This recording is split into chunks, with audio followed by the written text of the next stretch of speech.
Picture this for a second, okay? You walk into a room, maybe it's like your high school reunion or a big family dinner or just your favorite coffee, and you run into a version of yourself. Oh, wow. Okay, that sounds like a nightmare already. Right. But there's a catch. This version of you, they got all the glory you ever worked for, but they skipped all the actual work. Like completely coasted. Exactly. If you've spent, years grinding at a difficult career, they just magically got the promotion on day one. They skipped the late nights staring at a blinking cursor, the awful commutes, the terrifying self-doubt. The moments where you wonder if you're just ruining your life entirely. Yeah.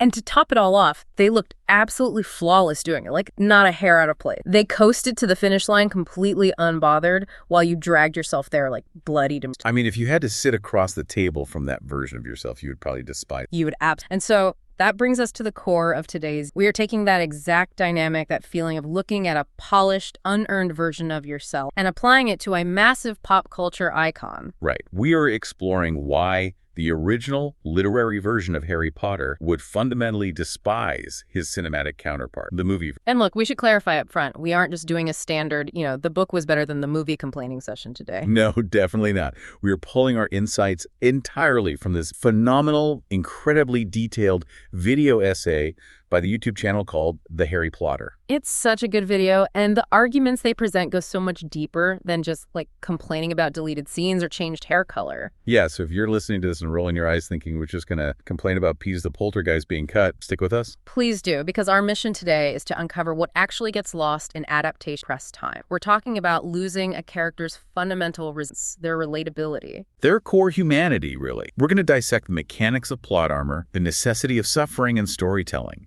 and, honestly, the mathematical impossibility of cramming a 4,000-page journey into a 20-hour highlight. It's a lot to unpack, and it requires us to look past the visual world building of the films, like the sweeping scores, the spectacular sets, and examine the actual load-bearing architecture of the story. Right. Because the source essay makes this compelling argument.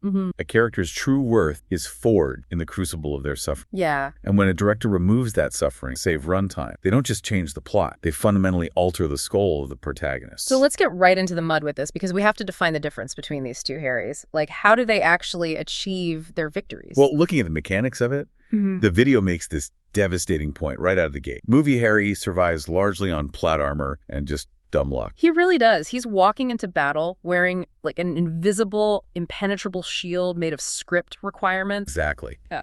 But book Harry? That kid bleeds for every single inch of ground he takes. Movie Harry breezes through monumental problems while book Harry suffers. And crucially, he agonizes over the danger he puts his friends. To illustrate this, the source essay zeroes in on the beginning of the Goblet of Fire, kind of the perfect petri dish for this experiment, because the inciting incident is identical in both the book and the movie. Right. A 14-year-old boy finds out he has been illegally entered into the Triwizard Tournament, which is a magical competition historically famous for killing its participants.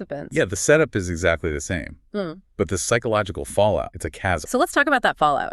If you are a 14-year-old kid and a magical cup suddenly spits your name out in front of the entire school, committing you to a literal death tournament, how do you react? In the book, Harry absolutely freaks out. And rightfully so. He is terrified. He realizes almost instantly that someone older, smarter, and incredibly dangerous bypassed powerful magic just to put his name in that cup. They're actively trying to orchestrate his murder. He doesn't just shrug and go, well, guess I'm in a tournament. No, he is consumed by this paralyzing anxiety. And the text forces you to sit with that anxiety for chapters on it. You read about him spending hours in the library, frantically poring over these dusty tomes, trying to find literally any obscure hex that might keep him alive for like 10 more minutes. Right.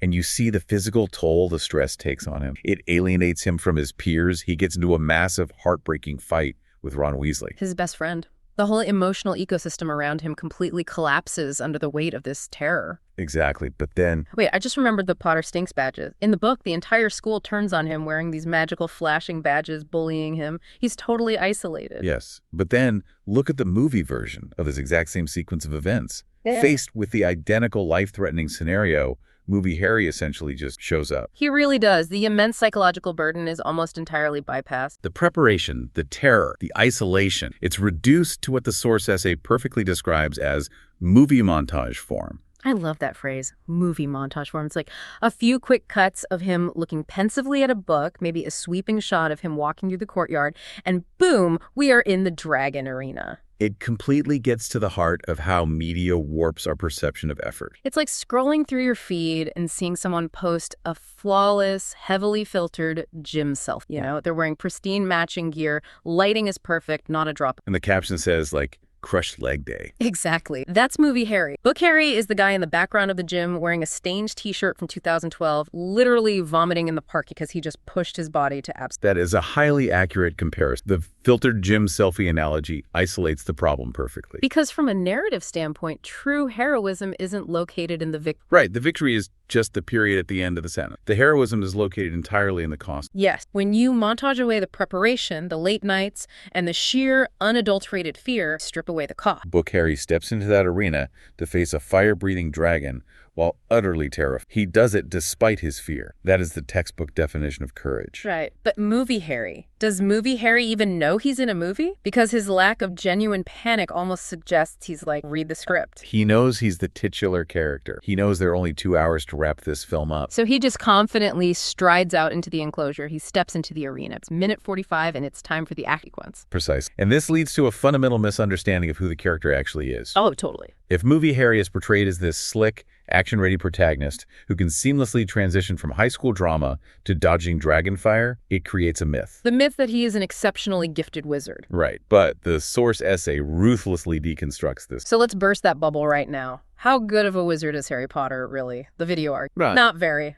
No, he is not uniquely talented in almost any magical discipline. Except for flying. Right. He has exactly one exceptional innate talent, flying on a broomstick. And as the essay points out, flying is a sport. It's a hobby. Yeah, being an incredibly gifted high school quarterback does not equip you to dismantle a highly organized, lethal terrorist organization. Led by the most powerful dark wizard of the century, no less. His broomstick skills are useful in a highly specific scenario, but they are not the foundation of his survival. So if he isn't overpowering his enemies with raw magical talent, how is he surviving? Well, let's trace this back to the very beginning, because the video breaks down his survival mechanics in the first 3 books. And it is a masterclass in recognizing plot armor. If you're listening, think about how you remember Harry winning in the early days versus how he acted. Let's look at book 1, The Sorcerer's Stone. He faces Quirrell and Voldemort. He doesn't beat them with a spell. Nope. He survives because of the ancient magical protection inherited mother sacrifice. The mechanics of that are purely external. Lily Potter's sacrificial death created a blood magic barrier. When Quirrell touches Harry, that ancient magic literally burns Quirrell to ash. Which is a beautiful thematic resonance about the power of love, absolutely. But it is not a testament to Harry's magical skill.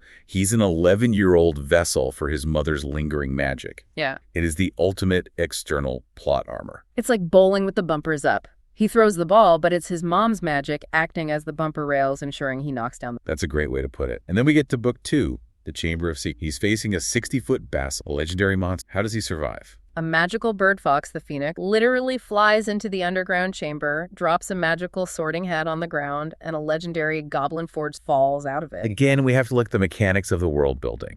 The Sword of Gryffindor presents itself to a true Gryffindor in a moment of desperate need. So Harry exhibited bravery by going down there. Certain. But the actual tools of his salvation, the phoenix blinding the snake, the sword materializing, were external interventions provided by Dumbledore's pet. Right. Okay, book 3, Prisoner of Azkaban. This is the one the source essay finds the funniest, and I have to agree. Definitely. For the entire story, Harry is supposedly being hunted by Sirius Black, who the media claims is a deranged, highly capable serial killer. But what actually happened? The deranged serial killer turns out to be his godfather. Yeah. And a genuinely loving guy. So who is Harry's actual physical threat in that book? A middle-aged man named Peter Pettigrew, who's been living as a rat for 12 years. Yeah. And who is currently unarmed. Exactly. He's facing an unarmed coward. And when the truly complex problems arise at the climax of the story, when Sirius is captured and about to have his soul sucked out by Dementors, how do they solve it? Do they use incredible and magical prowess? No. They literally use a time turner. They use state-sanctioned time travel to go back and fix their mistake. The bumpers on the bowling lane have never been... What's fascinating here is where the source essay performs a brilliant pivot. It doesn't lay out all this reliance on luck and external magic just to dunk on Harry. Right, it's not just hating on the character. Not at all. It uses this breakdown to highlight a deeply deliberate authorial choice. The author intentionally stripped Harry of innate, overpowering magical ability. Because if he were a prodigy who could simply duel his way out of every problem, the story would be entirely... Exactly. The survival itself isn't the point of the narrative. Both book Harry and movie Harry rely on this plot armor. But the vital distinction, the thing that elevates the literary version, is what happens after the survival. It's heart. Heart. It sounds like a cliche, I know, but when you look at the mechanics of his daily life, it's the only word that fits. It's the sheer willingness to get knocked down over and over and repeatedly choose to stand back up. Think about the compounding trauma. Book Harry gets hit physically, socially, and emotionally. The narrative focus of the books is not on the flashy mechanics of how he dodged a curse. Right. It is entirely focused on how he processes the emotional, jagged scars of surviving when others do not. The emotional toll is what gives the character a tangible, three-dimensional... Which perfectly transitions into what the essay calls the Great Schism, the massive turning point. Because you can only survive on luck and heart for so long before that compounding trauma catches up. Exactly. The video notes that for the first half of the storybooks 1 through 3, the movies and the book are actually in lockstep. The adaptations are remarkably faithful. But right around Goblet of Fire and Order of the Phoenix, the road forks violently, and the source calls Goblet of Fire the Empire Strikes Back of the Harry Potter. It is an incredibly astute structural comparison. The Empire Strikes Back is legendary in cinema history because it violently shifted the tone of the Star Wars saga. It took a relatively straightforward space adventure and plunged it into moral and profound physical loss. I mean, Luke losing his hand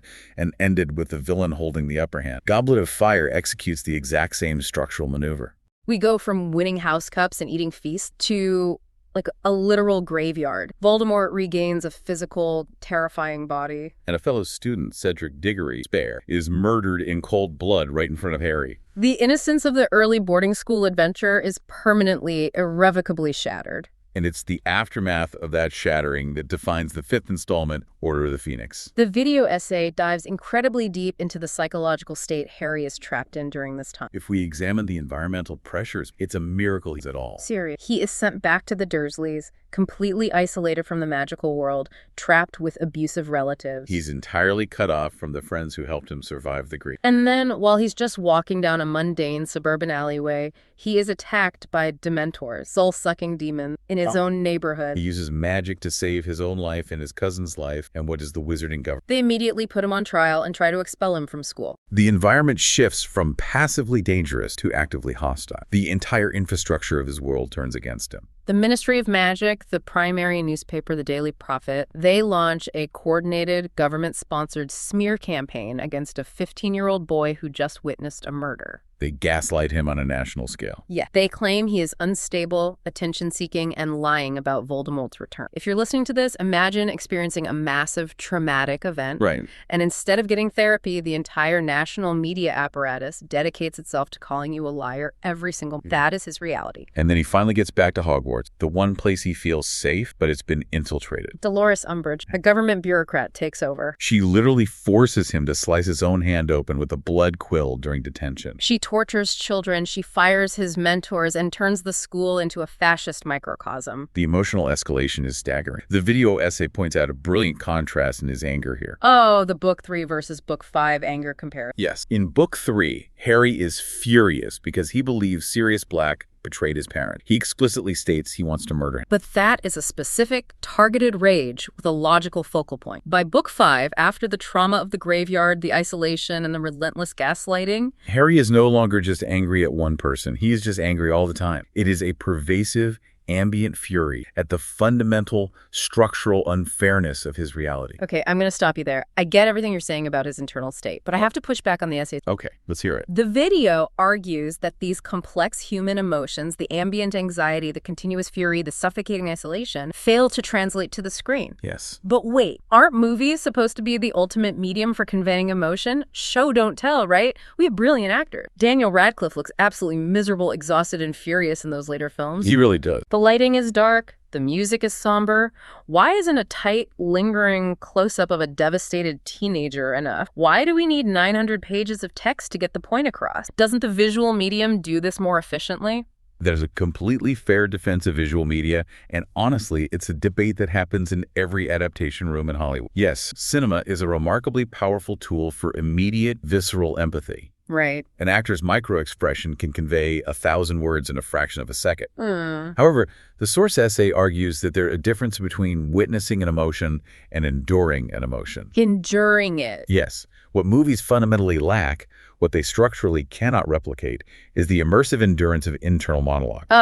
Being trapped inside his head. Exactly. When you read Order of the Phoenix, you don't just see a sad boy for 2 hours. You are locked inside Harry's mind for almost 900 pages. Wow, yeah, that's a long time to sit with someone's thoughts. You feel the exhausting, cyclical, repetitive nature of his anxiety. You read his intrusive thought. You experience the slow, grinding, day-by-day attrition of his spirit under Umbridge's regime. A movie can show him writing with the blood quill once or twice, backed by sad music. But a book forces the reader to sit with him through weeks of those detention, feeling his physical exhaustion, his slipping grades, his growing distance from his friend. It's the difference between, like, seeing a photograph of a guy carrying a heavy backpack and actually having to put that backpack on and wear it for a marathon yourself. The books make you wear the backpack. That is a fantastic way to conceptualize it. You endure the weight alongside him. Without that prolonged exposure to his internal state, the character's journey in the film naturally feels rushed. Because the movie has to hit its plot. We have to get to the ministry, we have to have the battle. Right, so Harry's anger often comes across as typical teenage angst, rather than the manifestation of deep, fundamental,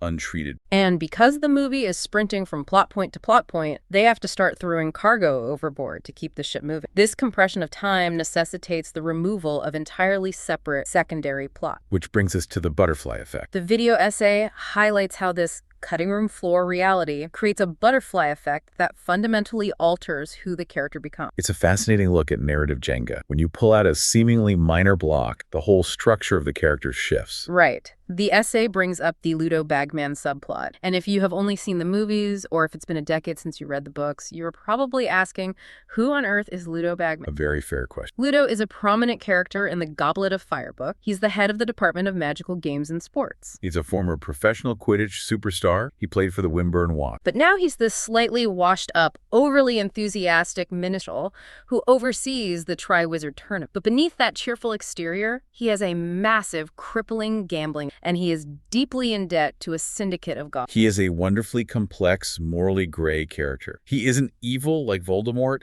but he's deeply irresponsible and selfish. Exactly. And his irresponsibility crashes directly into Fred and George. The twins place a massive bet with Ludo at the Quidditch World Cup, wagering literally their entire life. And they win the bet fair and square. They do. Ludo pays them their winnings, but he pays them in leprechaun gold. Now, the mechanics of leprechaun gold are that it looks perfectly real for a few hours, but then it simply vanishes into thin air. Ludo knowingly paid them in fake money to cover his own debts, leaving the twins completely broke. And throughout the entire school year, while Harry is dealing with dragons and dark wizards, this gross injustice is playing out in the back. The twins are desperately, fruitlessly trying to get their money back from a corrupt government official who is just ignoring them. This raises an important question. Yeah. How does this thread resolve, and why does it matter for Harry's character? Well, at the end of the tournament, Harry wins. He survives the graveyard, brings Cedric's body back, and is awarded the tournament prize, 1,000 gallons small. But the money feels like blood money to him. Yeah, and because he spent the year observing how Ludo cheated Fred and George, he takes his entire winnings, forces the twins to take it,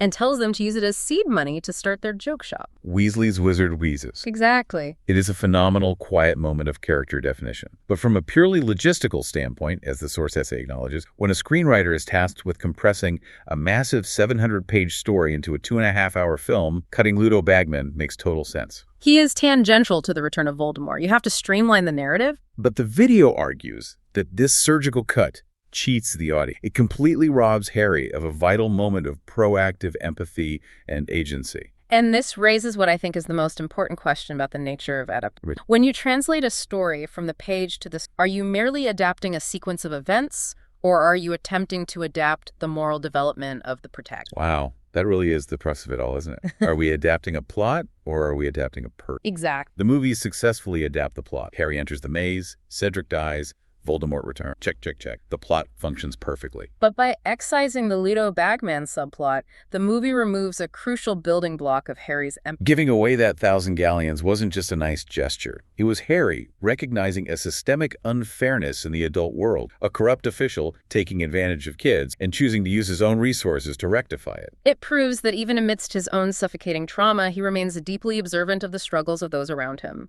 Yes, it establishes the origin of the joke shop, but far more importantly, it establishes Harry's core value. He values fairness and joy over wealth. When you cut the subplot, you erode a piece of his internal humanity. And the essay makes the case that this steady erosion of his humanity, this constant trimming away of his grounded, messy reality throughout the film, culminates in an absolute disaster at the climax of the entire series. If we connect this to the bigger picture, cutting a side character is one thing, but what happens when this trimming completely breaks the finale? We have to talk about the final battle, the Battle of Hogwarts and the Deathly Hallows. The contrast here is perhaps the most glaring and controversial point in the entire analysis. Oh, absolutely. The source takes a very strong stance, arguing that the movie doesn't just change the choreography of the final fight, it fundamentally misinterprets the thematic core of the entire 7-book journey. Let's lay out the mechanics of this finale because the differences are jarring, both the book and the same grand set. The castle is under siege. Beloved characters are dying. The stakes are apocalyptic. And Harry takes that pivotal, sacrificial walk into the Forbidden Forest, where he accepts his own death to destroy the piece of Voldemort's soul inside him. All of that. But the actual, final, face-to-face confrontation between Harry and Voldemort, completely unrecognizable. Let us begin. In the book, after Harry survives the killing curse, because Voldemort essentially only killed the piece of his own soul residing, Harry has that profound, quiet conversation with Dumbledore in the space that looks like King's Cross Station. And when he returns to the physical world, the final sequence is incredibly deliberate and heavily popular. Right. He doesn't fight Voldemort in an isolated courtyard. He throws off the invisibility cloak and reveals he's alive in the middle of the Great Hall. Everyone is there. The surviving students, the teachers, the Death Eaters, they're all watching. And the surrounding action deeply satisfying. Neville Longbottom pulls the sword from the sorting hat and definitively chops the head off Nagini, destroying the final Horcrux. Molly Weasley steps up to protect her daughter and has her iconic, triumphant moment where she kills Bellatrix Lestrange. And then the final duel between Harry and Voldemort. And as the source notes, this final duel in the book is practically devoid of action. There is no grand physical brawl. They don't cast a barrage of spells. No, they slowly circle each other in the Great Hall and they talk. The climax of a 7-book epic relies entirely on a verbal breakdown of what the video humorously calls confusing wand math. Yes, the highly technical rules regarding the allegiance of the Elder Wand. The wand lore gets very technical, but it's crucial. Harry explains to Voldemort that the Elder Wand doesn't belong to Voldemort, even though Voldemort stole it from Dumbledore's tomb and killed Snape to get it. Because the wand's allegiance changed when Draco Malfoy disarmed Dumbledore on the astronomy tower. Right. And months later, Harry physically wrestled Draco's normal Hawthorn wand out of his hand at Malfoy Manor. Because magic is intent-based, the Elder Wand recognized that Harry had conquered Drake, making Harry the true master of the Elder Wand. It's a pure contest of technicalities and good versus evil. Voldemort has no Horcruxes anchoring his soul to the earth anymore. Harry no longer has his mother's blood protection. It is stripped down to bare mortality. And crucially, this is the exact detail the source fixates on. When Voldemort casts the killing curse, the Elder Wand refuses to kill its true master. The curse rebounds, hits Voldemort, and the book specifically says he flops down dead. He hits the stone floor with mundane, heavy finality. Now hold that image in your mind, the mundane corpse on the floor of the Great Hall, and compare it to the cinematic interpretation. It is vastly different. I honestly get a little heated about this because the movie gives us what the source accurately describes as a scrappy third-grader level kicking and punching match. They are alone in a courtyard. They are literally grabbing each other's faces. They are flying around the castle towers, grappling with each other in midair, turning into smoke. At one point, Harry grabs Voldemort and delivers this incredibly corny action movie one-liner. Come on, Tom, let's finish this the way we started it. And then they just jump off a cliff together, physically wrestling all the way down. It makes no sense mechanically or magic. But the culmination of this spectacle is the most significant departure of all. Yes. When the movie version of Voldemort is finally defeated by the rebounding curse, he doesn't hit the ground. He doesn't leave a body. He slowly disintegrates. He turns into a cloud of gray, flaky ash that gently blows away. The video essay does not hold back on this point. They call the movie's ending unsatisfying, unearned, And they say it takes a big dump on the beautiful question the book posed. Which is aggressive phrasing, but honestly, why are they so angry about the ash? If I played devil's advocate for a second, the ash looked really cool on screen. It was visually spectacular. Weren't the filmmakers just providing the massive blockbuster finale that audiences paid $15 to see?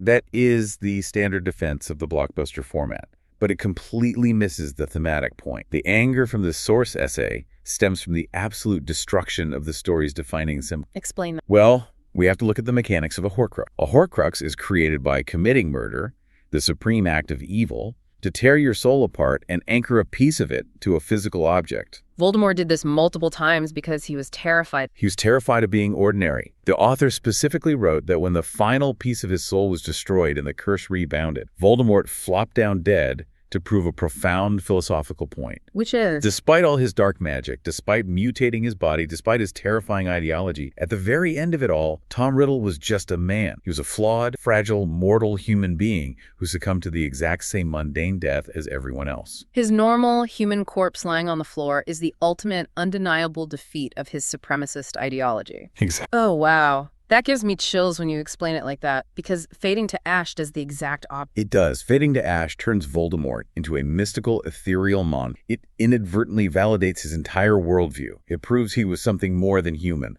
something transcendent. And conversely, by turning their duel into a flying, grappling superhero fight, it turns Harry into a quipping action star. But the entire point of the books, the reason the story resonates, is that Harry is just a boy. He is an ordinary everyman who was forced onto this horrific journey, who survived through the love of his friends, the sacrifices of his mentors, and his own stubborn moral fortitude. He comes out the other side, deeply traumatized, roughed up, but wiser. The movie's ending ruins that brilliant thematic crystallization simply because they wanted a flashier visual effect. It's exactly like a video game boss fight. Think about it. You're playing a massive RPG. The story has been incredibly deep, emotional, and grounded in character politics. But then you reach the final boss, and instead of a meaningful confrontation, the villain transforms into a giant glowing monster with 3 health bars and laser eyes just because the developers felt the finale needed more CGI explosion. It prioritizes the visual media over the actual narrative being told. Yeah. The movie wanted a spectacle. The book delivered a philosophical conclusion. The spectacle entirely overwrote the substance. And this realization that Harry's power comes from his ordinary humanity, from being just a boy, brings us directly to the theoretical framework that underpins the entire narrative structure of the series. The source essay connects Harry's mundane nature to timeless theories of storytelling, explaining exactly why he needs to be ordinary to be effective. Yes, the video explicitly brings up Joseph Campbell. If you took a high school English class or a film studies course, you've probably heard of Campbell's mononym, which is more commonly as the hero. It's a template used for Star Wars, Lord of the Rings, The Matrix. And the essay argues that Harry Potter is a textbook embodiment of this structure. But the fascinating part is that the hero's journey isn't just about the heroics. It's not just the call to adventure and the crossing of the threshold and the sword fighting. No, Campbell's theory heavily dictates that the hero's internal negative struggles are equally vital. Their self-doubt, their initial refusal of the call. Harry literally saying, I can't be a wizard, I'm just Harry. Exactly. Their constant attempts at problem avoidance and their inevitable crushing failure. These aren't detours from the journey. They are the journey. And the source uses this brilliant, hilarious phrase to describe Harry. They say he operates on pure C student energy. Now, when you first hear that, it sounds like an insult, right? But the video points out that it's actually the secret sauce of his character. He isn't super witty and firing off clever banter like Spider-Man. He isn't a brooding genius like Batman. His interests are remarkably simple. He likes playing sports, he likes hanging out in the dorm with Ron, and he actively avoids doing his homework whenever possible. He's constantly copying off Hermione. And honestly, as the source argues, if you or I were dropped into Hogwarts, we could probably do just about as well as he does academically. And that C student energy is arguably the most crucial element of his character design. It is the ultimate anchor for the audience. The protagonist of a monomyth must function as a vessel. A vessel for the reader. Exactly. If the hero is too perfect, too powerful, or too brilliant from page 1, the audience can certainly admire them from afar, but they cannot project themselves onto them. The reader needs a blank enough canvas to be able to map their own real-world anxiety, their own mundane struggles with school or work or family onto Harry. And man, does he give us a lot of trauma to map onto. Think about your own worst days and then compare it to the rapid-fire list of things this kid goes through. He is physically tied to a tombstone, and his blood is... He watches his classmate get murdered. He escapes purely by a miracle. He is almost murdered by a teacher who he thought was protecting him. And then, for an entire year, the adults in his life, the government, the teachers, the press, completely disbelieve him and call him crazy. When you aggregate the events like that, it is a staggering amount of psychological distress for anyone, let alone a teenager. But the purpose of subjecting the protagonist to this distress isn't just to write a grim story. It is inherently pedagogical. Meaning it teaches them. Yeah, the story, especially for the younger readers it was originally aimed at, serves to validate that vague, creeping sense all kids eventually develop. That the world is inherently unfair. Right. That bad things happen to good people, and that adults do not always have the answers or hold the moral high ground. It essentially uses a fantasy world to ask the most grounding, real-world question. What do you do in the face of paralyzing fear? How do you handle chronic daily anxiety when the people in charge are corrupt? And the book's answer is never just cast a stronger spell or be a better wizard. The answer is always entirely human. You rely on your friend, you ask for help, and you commit to perseverance. You just put one foot in front of the other, even when you're terrified. Which highlights why the source's critique of the cinematic adaptation is so sharp. The books use Harry's mundane, continuous struggle to teach emotional resilience. So here's where it gets really... If being a bit bland, having that C student energy and struggling constantly is precisely what makes him such a great, relatable hero. Yeah. Did the movies accidentally make him less compelling by trying to make him more traditionally cinematic? By smoothing out his rough edges, making him quicker to action, removing his flaws, and having him deliver cool one-liners while jumping off towers? Did they hollow out the exact thing that made us connect? I believe the source essay would answer that with a resounding yes. By elevating him to the polished status of a Hollywood action hero, the films inadvertently distanced him from the audience. They made him an object of visual spectacle rather than a companion in suffering. But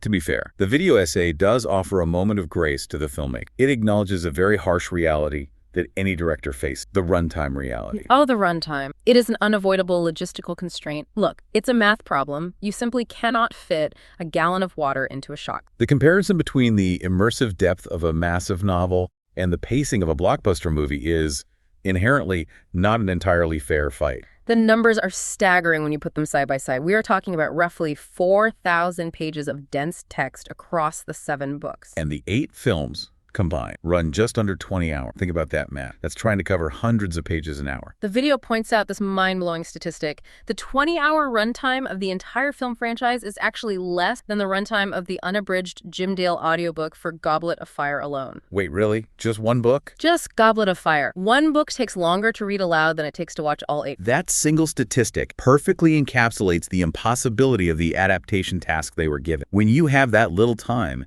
you are forced to prioritize plot mechanics. You have to move the characters from point A to point B to reach the climax. Because you simply do not have the temporal real estate to sit with the psychological fallout of those events. The filmmakers did a remarkable historic job with the visual world building, casting, and set design. But the emotional endurance of the story was structurally impossible to replicate within that medium's time frame. But here is the good news. That constraint might be a thing of the past. Yes. The source points toward the horizon, specifically discussing the upcoming HBO television reboot of the series. And despite a lot of internet skepticism, the essay is surprisingly hopeful. And that hope is rooted entirely in changing the mathematics. The proposed structure for the HBO series alters the fundamental constraint. They're promising a 10-year commitment to the project with 7 seasons, presumably 1 season dedicated to each book, with roughly 10 episodes per season. So we are looking at something like 70 to 80 hours of screen time. That is more than 3 times the length of the original film. Exactly. While much of the online fandom is currently anxious about casting changes, visual redesigns, or whether the new Hogwarts will look right, the source argues that we should be focusing on the incredible structural opportunity this presents. That massive extension of runtime offers the exact space required to let Harry exist as a fully realized, convincingly flawed human being. It's the space to breathe.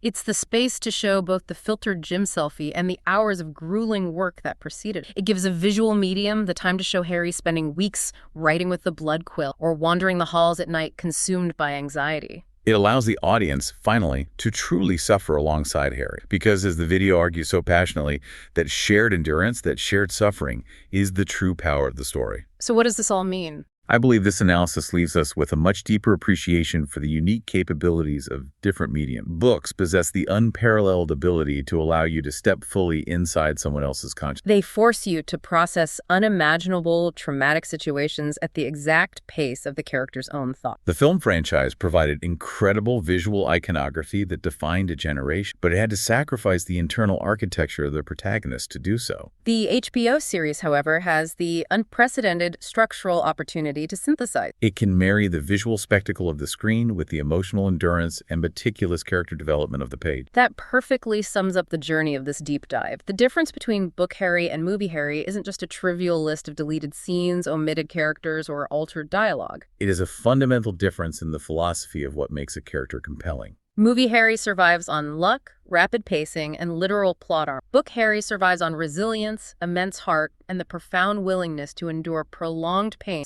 It is the difference between a character designed merely to entertain and a character designed to endure. Exact. And if you're listening to this, I want you to think about your own life. In the real world, there are no movies. Right. When you face a crisis at work or a daunting physical task or a period of profound grief, you don't get to hear an uplifting pop song fade to black and suddenly fast forward to the resolution 2 minutes later. You have to live every single agonizing second of it. That C-student energy, the daily, unglamorous grind of waking up, facing your fears, managing your anxiety, and relying on your friends when you desperately want to give up, that is the most authentic hero's journey there is. The mundane daily struggle is the hero. So, as the source essay suggests, don't hold it against Movie Harry. He did the absolute best he could with the 2 hours he was given. But be immensely grateful for the depth of Book Harry. Be grateful for the blueprint he provides for enduring the unfairness of the world. And I want to leave you with a final, lingering thought to ponder as you go about the rest. We spent this time discussing how a character's true, resonant depth is forged only through extended, documented struggle and mundane, prolonged. If that is true for literature, what does it mean for us today? Think about the media we consume right now. Does our modern culture's absolute, unwavering obsession with fast-paced, easily digestible 15-second short-form media fundamentally threaten our ability to understand what it actually takes to be a hero in the real world? That's a scary thought. If we lose the patience to watch someone struggle, do we lose our understanding of resilience? It really makes you wonder. Thanks for taking this deep dive with us, everyone. Keep questioning a narrative, and we'll see you next time.